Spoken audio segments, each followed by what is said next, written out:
Hey everyone, this is Bales. I'm at FantasyLabs looking at our trends product for NFL, and this is currently a free product. You can hover over NFL, go down to trends, and it'll bring you here, and it allows you to have access to our database of historical salary and performance data, and you can run a bunch of different studies. And now we also have historical ownership.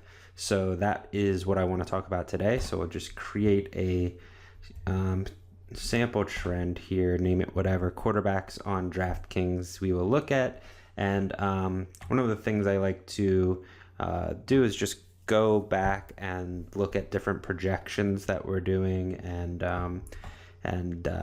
just set different filters and see what's happening with value, consistency, and ownership in daily fantasy tournaments. So the ownership we have, that's the default here, is for the Millionaire Maker on DK and the Sunday Million, the big mid-stakes tournaments on each site. So if we go to the trends category here and click on projected ownership, this is the ownership that we've projected for players. Actually, it's in these buckets this year, and then their actual ownership. So you can see quarterbacks on DraftKings that we've projected from 0 to 1 have been 0.7, 13 to 16 have fallen in that bucket. Same with 17 to 20, 2 to 4, 21 to 25. Every bucket has been accurate.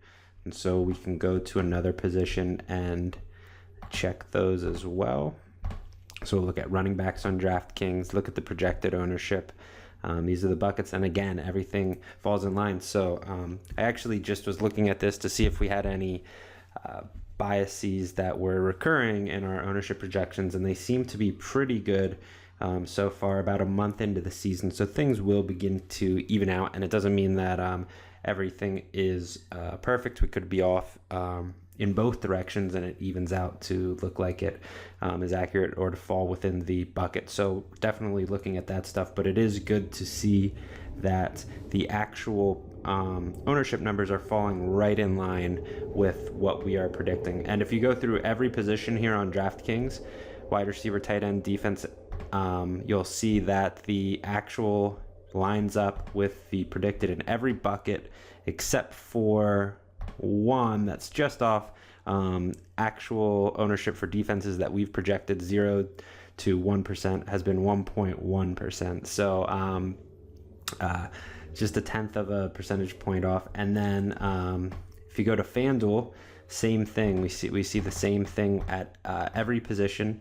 Every position has been the actual has fallen in line. So we're looking at defense here, except for kicker, and kicker is obviously I believe the hardest one to predict ownership. People do different things, they diversify. It's a little bit more challenging to predict how people are going to use kickers. So we do see a couple numbers just slightly off overall, but overall these projections have been really accurate this year, and we're going to continue to work on those. But I wanted to bring this up because I think that predicting ownership is obviously underrated, and in my opinion, it's easier to do than predicting on-field performance. So an example of that is, so we're looking at quarterback. That's supposed to be a fairly predictable position. They have the largest sample of relevant plays in each game, and what you can see is that our ownership projections, we're looking at quarterbacks on DraftKings, fall in line perfectly with actual ownership. If we sort by the actual ownership, what we should see is that the plus minus for those players, the chalkiest players, is the highest, and that's not actually what we see. So in the highest bucket of ownership, those quarterbacks have turned in a plus minus of 1.8. In the next one, it's 1.3. In the next one, it's 8.6. And it's a small sample, but it's also a small sample of players who we're projecting in each bucket, and we're still getting the ownership projections accurate. Over the course of the season, the chalkiest players will perform the best, and we'll see that. But week to week, I think we're going to see less volatility in the ownership projections than we will in just point projections, just because predicting what an individual will do in a given game is very challenging. It's very volatile, and predicting what a whole bunch of people will do is actually a lot easier. It's easier because it's, if I had to predict what one DFS pro was going to do, if he was going to use a player or not, that'd be very challenging.